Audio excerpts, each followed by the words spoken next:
বন্ধুরা, শ্রীমদ্ ভগবত গীতা সম্পর্কে অবগত নয় এমন মানুষ পাওয়া খুব বিরল।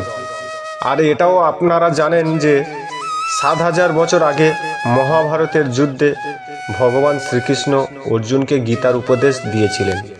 ভগবান শ্রীকৃষ্ণের দেওয়া উপদেশগুলির মধ্যে রয়েছে মানুষের বাঁচার সঠিক রাস্তা, অর্থাৎ শ্রীমদ্ ভগবত গীতায় জীবনের সমস্ত রকমের সমস্যার সমাধান আছে।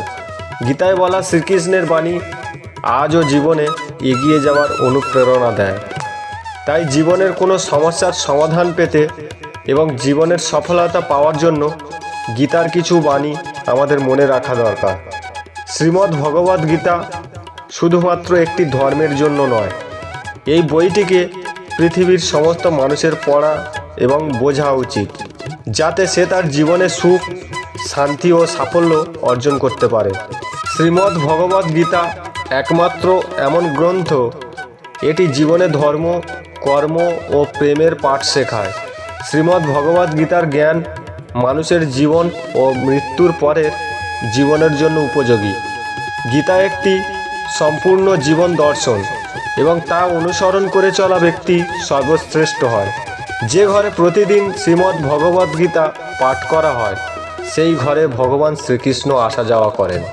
গীতায় মোট 18টি অধ্যায় এবং 700টি শ্লোক আছে, যা সবার জন্য পড়া একটু কঠিন হয়ে পড়ে। তাই আজকের এই বিশেষ ভিডিওতে আমরা শ্রীমদ্ ভগবত গীতার 251টি শ্লোক সম্বন্ধে জেনে নেব, যা শুনে আপনি শ্রীমদ্ ভগবত গীতার প্রকৃত অর্থ জানতে পারবেন। এই জন্য এই কথাগুলি আপনি প্রতিদিন রাতে ঘুমানোর আগে অবশ্যই শুনুন। তো চলুন জানা যাক শ্রীমদ্ ভগবত গীতার 251টি শ্লোক সম্বন্ধে। ভগবান শ্রীকৃষ্ণ বলেন, যে রকম অন্ধকারে আলো উজ্জ্বল হয়, ঠিক তেমনি সত্য সবসময় উজ্জ্বল হয়। এই জন্য মানুষকে সবসময় সত্যের পথে চলা উচিত। আত্মা অমর, আত্মাকে অস্ত্র দিয়ে কাটা যায় না, অগ্নিও তাকে জ্বালাতে পারে না, জল তাকে ভেজাতে পারে না, এমনকি বায়ু তাকে শুকনো করতেও পারে না। মৃত্যু একটি অপরিবর্তনীয় সত্য, যা কখনো বদলানো যায় না। পৃথিবীর জন্মের পর থেকেই এই জন্ম মৃত্যুর চক্র চলেই আসছে। যেরকম মানুষ তার পুরানো বস্ত্রকে ত্যাগ করে নতুন বস্ত্র পরিধান করে, ঠিক সেই রকমই আত্মা নিজের পুরনো শরীর ত্যাগ করে নতুন শরীর ধারণ করে। এটাই প্রকৃতির নিয়ম। এই সত্য স্বীকার করে ভয়মুক্ত হয়ে জীবন যাপন করা উচিত। জ্ঞানী ব্যক্তি মৃত্যুর শোক করে না কখনো, আর যারা বেঁচে আছে তাদেরকেও শোক করেন না, কারণ তিনি জানেন যে মারা গেছে সে আবার জন্মগ্রহণ করবে, আর যিনি বেঁচে আছেন সেও একদিন অবশ্যই মারা যাবে, কারণ কর্মই সব থেকে বড় ধর্ম।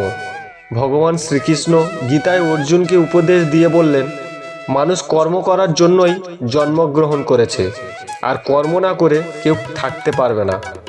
মানুষকে পরিণামে চিন্তা না করে নিজের কর্তব্য পালন করা উচিত। সব সময় ভালো কর্ম করা উচিত, কারণ কর্ম এমন একটি ফসল যা মানুষকে কোনো না কোনো দিন কাটতে হবেই। যা হয়ে গেছে তা ভালোর জন্যই হয়েছে, যা হচ্ছে তা ভালোর জন্যই হচ্ছে, আর যা হবে তা ভালোর জন্যই হবে। তুমি অতীতের অনুশোচনা করো না এবং ভবিষ্যতে চিন্তা করো না। এখন বর্তমান চলছে। তোমার কি হারিয়েছে যে তুমি কাঁদছো? তুমি কি এনেছিলে যা হারিয়ে গেছে? তুমি কি সৃষ্টি করেছো যা নষ্ট হয়ে গেছে? না তুমি কিছু সঙ্গে করে এনেছো, না তুমি কিছু সঙ্গে করে নিয়ে যেতে পারবে। তুমি খালি হাতেই এসেছো আর খালি হাতেই যাবে। যা আজ তোমার আছে তা কালকে অন্য কারো ছিল, পরশু অন্য কারোর হয়ে যাবে। তুমি যেটা নিজের ভেবে মগ্ন হয়ে আছো, এই প্রসন্নতাই তোমার দুঃখের কারণ হবে। পরিবর্তনই সংসারের নিয়ম। যাকে তুমি মৃত্যু ভাবছো সেটাই আসল জীবন। এক মুহূর্তে তুমি কোটি লোকের স্বামী হয়ে যেতে পারো, এক মুহূর্তে তুমি দরিদ্রও হয়ে যেতে পারো। তোমার আমার ছোট বড় আপন পর মন থেকে মুছে দাও, তাহলে তুমি সবার আর সবাই তোমার হবে। এই শরীর তোমার নয়, তুমিও এই শরীরের নয়। এই শরীর পৃথিবী, জল, অগ্নি, বায়ু আর আকাশ দ্বারা সৃষ্ট, আর এগুলোতেই মিশে যাবে, কিন্তু আত্মা স্থির। তাহলে তুমি কি? তুমি নিজেকে ভগবানের উপর ছেড়ে দাও, তোমার জন্য এটাই সর্বোত্তম উপায়। যে ওনার সমর্থন পেয়ে যায় সে ভয়, চিন্তা এবং শোক থেকে দূর আর মুক্ত হয়ে যায়। শ্রীকৃষ্ণ বলেন, আমি সবের শুরু, আমি শুরুর আগেও ছিলাম আর সব শেষ হওয়ার পরেও থাকব। সবই আমার মধ্যে আর আমি সবার মধ্যে। এই পৃথিবী, চন্দ্রমা, সূর্য, মাটি, বায়ু, জল সবই আমি বানিয়েছি। আমি ভগবান, শয়তান, রাক্ষস, অসুর এবং মানুষ বানিয়েছি। আমি ব্রহ্মা, আমি বিষ্ণু, আমি মহেশ্বর। আমি পৃথিবীর মধুর সুগন্ধ, আমি অগ্নির উষ্ণতা, সব জীবিত প্রাণীর জীবন ও সন্ন্যাসীদের আত্মসংযম। আমি সবার পালন করি আর আমি সবের বিনাশ করি। আমি পৃথিবীর সমস্ত প্রাণীদেরই জানি, কিন্তু বাস্তবে আমাকে কেউ জানে না। যখন এই পৃথিবীতে পাপ ও অধর্ম বাড়বে, তখন আমি তা ধ্বংস করতে পৃথিবীতে অবতরণ করব।